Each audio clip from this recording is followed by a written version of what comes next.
Hello friends, welcome to the channel Dream Job. Today I come up with a new video where I am going to explain you the HackerRank problem that was asked by the IBM company on May 9th, 2021. I have provided solution also and also detailed explanation about the solution.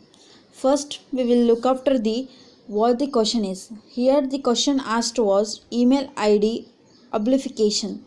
Amplification, as you all know, is nothing but hiding the personal details like mail ID, contact details.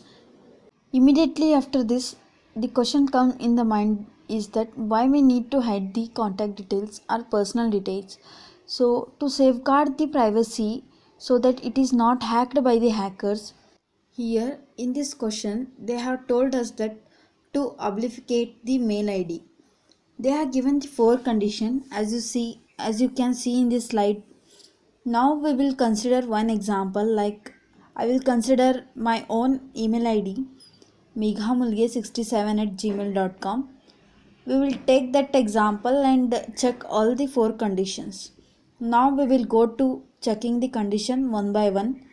Here the first condition what they said is in the mail ID the first part will be considered after the at symbol, which all the alphabet that will come before the at symbol will be considered as a first part. If there is no at symbol, then the email ID will be considered as a invalid. They are given in the first condition. Now we will move to the second condition. If the first part of a mail ID is less than or equal to the 5 characters, then it replaces all the character with a star or asterisk symbol.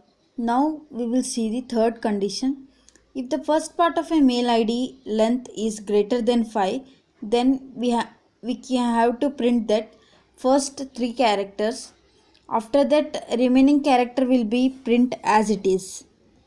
So we have seen the three conditions. The last condition is if mail ID is invalid, we need to print it as an invalid mail ID.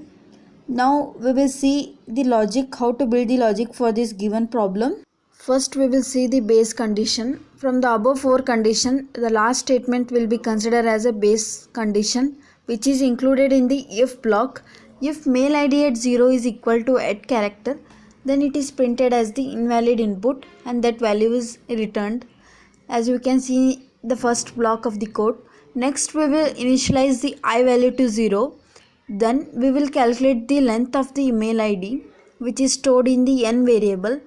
After that we will run a while loop with the condition I is less than n and mail ID at the position I should not equal to the at character, and we will keep on incrementing the ith value so that we can check the whole mail ID characters one by one after the other. Next, after running the while loop, we will consider a small if condition. If I is equal to n, if I value is 0 and also n value is 0, then it is considered to be as a invalid input and that is returned. Next, as you can see in the next third condition, in third condition it is given that if I value is less than or equal to 5, we need to replace it with the asterisk symbol. So it is given in the third block. If I is less than or equal to 5, in that all to check all the characters, we have considered the for loop with the j equal to 0, mail ID at j not equal to at, and we will keep incrementing the j value to check the all other variables, and we will initialize the mail ID at j to asterisk symbol. After printing the first 3 characters as it is, then we will move to the else part where the remaining part should be replaced by the asterisk symbol. For that we will run the for loop where the condition is given. We will start from the j is equal to 3. J equal to 3 and mail ID at j's position should not be equal to at symbol, and we will keep implementing the j value to see the other remaining part of the mail ID. We will initialize the mail ID at jth position with the asterisk symbol. Finally, after looping all the variables, the mail ID at jth position will be initialized to asterisk symbol. Then finally in the printf statement the mail id is printed. So I hope this video was helpful for you guys. I hope you understand the logic behind this code. If you have any doubt regarding the question, regarding the solution, you can comment below in the comment box. I will definitely help you guys. So I am trying to bring out the more questions and solutions from the IBM so that it is easy for you guys to crack the exam. I hope you understand this code. Comment below if you want some more codes with solution. I will definitely make video and help you all guys. Thank you for watching the video. Stay tuned. Thank you. Bye bye.